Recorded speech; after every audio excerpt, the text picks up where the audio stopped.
Previously on Rosario to Vampire, we saw how a guy named Aono Tsukune ends up getting enrolled in a school filled with monsters, and being the only human around is certainly not easy for this guy. As time inside the school passes for Tsukune, and he meets new girls who are also monsters, his initial thoughts about wanting to call it quits on his school journey seem to be getting vague day by day. After the recent inclusion of Mizore in his group, we meet Tsukune once again, and this time during his math class. Apparently, time had flown by ever since Tsukune got enrolled in the academy, as the final exams were just around the corner. The stakes were really high, as Tsukune hadn't even thought about studying, and since he wasn't really the smartest individual, Tsukune takes Mocha to the roof, where he requests her to tutor him until the exams. Tsukune would be held back if he fails, so Mocha gladly accepts his request. But the study group gets quite lively pretty quickly, as the rest of the friends end up joining them too. The first study session is held on the same day in the newspaper club, where even though Yukari was trying her best to teach, none of these guys really do any real work. The study session took a bit of time, and while leaving, Tsukune gets an earful from her maths teacher Ririko, who later offers to teach him herself. In hopes of getting past the challenge, Tsukune accepts the offer, but as his sessions go on, even though he gets better at maths, his personality drastically changes. Tsukune's eyes had gotten dull, and this change was noticed by Mocha and the others pretty quickly. After a few study sessions, Mocha starts deducing what Ririko's intentions were, and after she finds out that Ririko was mind-controlling Tsukune through maths, she pulls up to save her friend. As a fight starts between them, Sweet Mocha is pushed back until Tsukune returns to his senses after he sees some of Mocha's study notes. With the original Tsukune up and running again, the guy runs to perform the only duty he had done until now and does the honors of removing Mocha's rosary. The ruthless vampire comes out yet again, and she pretty much saves the day with a single blow. At the end of the day, Tsukune did manage to survive that event, but things got quite tough for him, as he had to take the exam with no preparation whatsoever. Luckily for Tsukune though, he manages to dodge the bullet this time, as with some help from Mocha, he got enough grades to avoid summer classes and enjoy his upcoming holidays. The summer holidays turn out to be pretty lucky for Tsukune, as for some reason teacher Nakanome Shizuka announces how the newspaper club will be visiting the human world this time around. Tsukune is having a hard time believing if this is true or not, and a couple of days later, he heads out to meet up with the rest at the bus stop for the human realm. Mocha was the first one to arrive, but she seemed a little disturbed since her experience with humans wasn't very good in her past. The rest of the crew, other than Jin, gathers after a while, and the club takes the bus to head over on their vacation. After seeing the first sight of the human world, Tsukune gets super excited, to the point where he ends up spewing how he was happy to be back home. This raises some suspicion among the other girls, but with some help from Mocha, Tsukune manages to play it off pretty well. The vacation continues, and on their way, the group passes through a hill filled with sunflowers that were infamously known as the Hill of Witches. The name didn't seem to make all that much sense until we saw how an unknown woman was looking at our group while she was hiding in the shadows. The first day concludes rather quickly, and as Shizuka heads over to get some supplies that were definitely not her own favorite fish, the rest of the group begins preparing the camp. On the trip, things were getting rather uncomfortable for Yukari, and she was feeling as if she was useless due to being just a kid. Later on, that same feeling draws Yukari back to the Hill of Witches, where she is approached by the same woman again. She introduces herself as Ruby the Witch, and seeing other person of her kind makes Yukari extremely happy. The two witches get along really well, and after finding Yukari interesting, Ruby offers her to come along as she supposedly planned to kill all humans. Yukari starts having second thoughts after hearing this, and just at that moment, the group is approached by Tsukune, who had come to get Yukari back.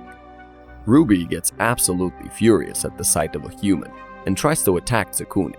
Yukari saves him, remarking that Tsukune is important to her, but Ruby refuses to listen and she traps both of them. For the very first time in this entire show, someone other than Mocha shows some prowess and gets others out of trouble. The rest of the girls pull up as well, but while Mocha was helping Tsukune out, Ruby had no intentions of letting Yukari go, so she delivers a deadly blow to Tsukune, triggering all the girls into going berserk. Ruby ends up getting knocked out from the combined attack, and she has a vision of the time she met the woman she follows before waking up. Ruby opens her eyes inside Tsukune's tent and immediately starts going wild about everything she hates about humans. The rest of the group tries to tell her how killing so many people was wrong, even if it was to save her hill from the developers, but Ruby was still not interested in listening to them, especially to Tsukune. Seeing Tsukune treat all of the other monster girls so well makes Ruby's heart soft, and before the rest of the crew knows, she leaves to visit her Oyakata to seek some advice. Ruby was feeling like all of her hate had no real purpose, but after meeting up with her Oyakata, she returns with a mind full of hatred. The rest of the group was heading to look for Ruby since she was missing, but just when they found her, she started attacking all of them. Ruby was pretty angry with Tsukune, but he is initially saved by the rest of the girls, as always. Since Ruby had no intention of backing down either, she kept pressing the group, and in the end, Tsukune had to perform his trademark duty of removing Mocha's rosary. We gotta give the guy props this time though, since reaching Mocha was actually tough for him. As the inner Mocha unleashes, the fight seems to be done and dusted, until for the very first time, someone actually stands up against her. Ruby was stronger than the group had anticipated, and this forced even inner Mocha to be pushed back. As the fight was going on, Tsukune just happens to see an old house around the area, and he decides to head over there, figuring Ruby's Oyakata must be in that house. Even though Tsukune himself is pretty useless, he does manage to reach the house with the help of his friends. Tsukune does find an old woman inside, but the truth leaves him shocked. The guy rushes back to find all of the girls trapped in a giant ball of vines, and he tries to stop Ruby by revealing how her Oyakata is no longer alive. Tsukune tries to tell Ruby that the voices she is hearing are just being made by her own mind, but such sudden bad news affects Ruby's mind, and she goes wild. With no sense whatsoever, Ruby casts a forbidden spell, and to save the lives of many around, our group defeats her with the power of friendship. Okay, that got a bit too cheesy. Anyways, the night concludes with our group securing the win. But on the next day, when Shizuka arrives, all of them seem really gloomy for not being able to save Ruby. However, the sad mood does not last too long, as to their luck, Jin arrives with Ruby, whom he saved from the ocean while he was on his way. With the trip coming to a happy end, the summer vacation concluded for Tsukune, and he headed back to attend school for the second term. Everything was making Tsukune feel nostalgic, but this time around, he was actually looking forward to attending school for real, as he had some people he could call friends around him. The new term came with new goals to reach for the newspaper club as well, as their very first edition. The whole group works hard and prints the stack together. Even Mizore was getting along with the others pretty well, but their plans to sell out, as usual, get disrupted when an old obstacle comes up to bother their sales. A junior named Kito had come to school and formed her own newspaper club that was giving Tsukune's club a direct competition. Kito's marketing idea with colored newspapers was working really well, and even though Tsukune's group did sell their stock, at the end of the day, the results were just horrible. The group heads over to consult Shizuka, but she is unable to take any official action either. Kito's bad personality sparked a flame inside Kurumu, since these newspapers meant so much to her. The group's final option was to consult their club leader Jin, but that gets delayed since Jin was out on a mission. The guy notices Kito associating with the security committee, and later heads back to hold a club meeting. Jin tells the rest to give up, since the violent security committee was now involved, and leaves without listening to anyone's arguments. The group had to follow orders, but burning those newspapers made Kurumu a bit too sad. Tsukune was right by her side and was trying to console her when they were suddenly approached by Kito and her group. Kito's disrespect leads to another fight, and when Tsukune's team was being pushed back due to his incompetence yet again, the rest of the group arrives to help out. Tsukune does the only thing he ever does in the whole show, and with inner Mocha coming out, we all know that the fight was over. After absolutely disrespecting Kito, Mocha wraps the fight up, and she teaches Kito's whole group a lesson. The new newspaper club was dealt with for now, but Tsukune wanted to man up and go after the security department, not listening to Jin's advice, not knowing that he was basically shooting himself in the foot. With the plan being getting back at the security committee and revealing their corruption, the team newspaper club starts gathering information right away. The group decides to first collect pictures of the committee committing crimes, and after a while of investigation, they manage to collect a bunch of photos to put in their next article. The only thing they needed now were some testimonials from people who have been wronged by the security committee, but doing that was not as easy as it might sound. The group was thinking about a way when Mizore pulls up from under the table and reveals how she has got them covered. Apparently, Mizore had managed to gain some information about the committee's interaction with the vampire fan club, and our group wastes zero time in heading over to ask them questions. Even though the club members were trying not to answer, our group managed to squeeze info out of them. The investigation for the group was going well, but we see how the leader of the security committee got some news, making him set targets on Tsukune. A couple of days pass by, and Tsukune is on his way to school when Mocha joins him and finds him pretty tired. The guy had been working overtime, and the story was pretty much ready, but things were going to get messy pretty soon. We meet with Jin when he was out scouting, as he sees the whole security committee moving towards Tsukune's class. The lecture is forcibly stopped in the middle, and committee leader Kuyo heads straight over to Tsukune, accusing him of being a human in front of everyone. A ruckus starts in the class, and Kuyo gives orders to detain Tsukune and his friends for some investigation. While the others are being taken away, Yukari wishes to help them out, but Jin holds her back for her own safety. Kuyo brings Tsukune to his office, where he begins questioning him, trying to get the truth out. Since Tsukune was not giving in at first, Kuyo changes his plans and begins showing some interrogation footage of fellow students from class. Kuyo even shows the interrogation of Tsukune's friends to put more pressure on the guy, and just when he feels like Mocha would be harmed, Tsukune assumes that this is the end and accepts being a human. The whole scene turns out to be a part of Kuyo's plan, and both Kurumu and Mizore are in disbelief upon hearing this from Tsukune's mouth. Kurumu runs off after getting angry at Mocha for hiding the truth, and the punishments for both Tsukune and Mocha are announced. Mocha was supposed to be imprisoned for helping Tsukune in his deception, while Tsukune is straight up sentenced to death. The reveal was quite a shock for both Mizore and Kurumu, and both of them report back to each other in the club room, making them stunned as well. Mocha is held in prison, and on the next day, Tsukune is brought out to be killed in front of the whole crowd. The crowd had mixed opinions about this cruelty, but the committee goes and silences one side of the argument. With all of his friends apart and unsure what to do, Tsukune is hung in the open for justice to be dealt with.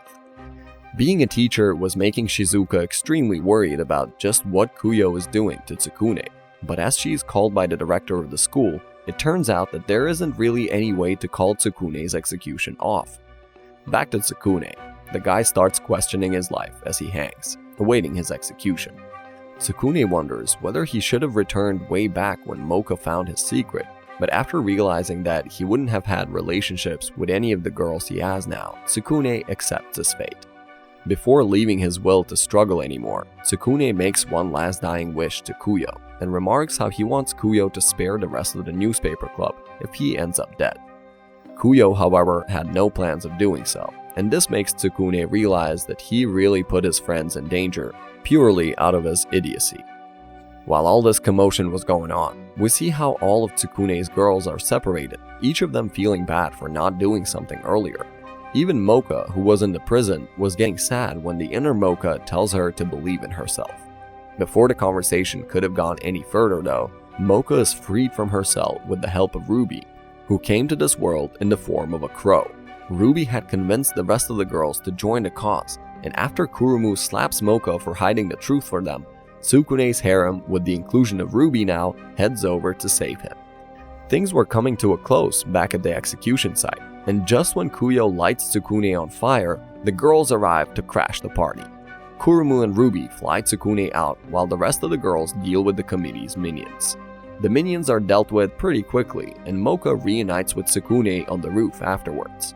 The girl was pretty happy at getting Tsukune back, but the mood is crashed by Kuyo once again, who now throws a blazing attack right in Tsukune's chest.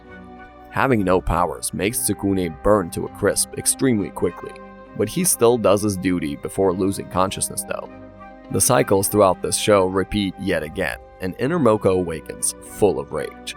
While the others were assuming that Tsukune was dead, Mocha suggests that he might have a chance if she injects her blood inside him. Since the girls had almost forgotten about dealing with Kuyo, he makes them remember by transforming into a fox and launching another blast. The first blast is tanked by Jin, who passes out after apologizing for his cowardice. The rest of the girls follow Jin as well, and they make a barrier, letting Mocha inject blood. Kurumu is down pretty quickly, but the witches manage to deal some damage.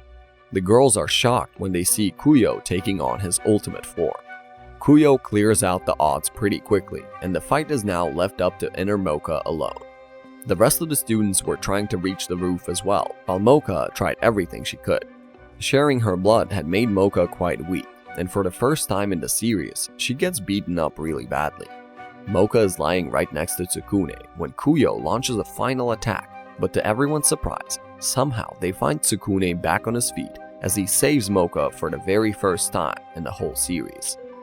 Seeing Tsukune gives Mocha just the boost she needed, and she jumps into action again to finish Kuyo with some help from Jin. Mocha passes out from her injuries, and by the time the other students arrive on the roof, a misunderstanding makes everyone believe once again that Tsukune was a monster all along. Mocha heals completely after a few days, and with Tsukune getting his school life back on track, our recap for the day comes to an end. Thank you for sticking till the end, and let us know in the comments what show you guys want to see next. Don't forget to leave us a like and subscribe to our channel for more content like this. And we'll see you in the next one. Peace.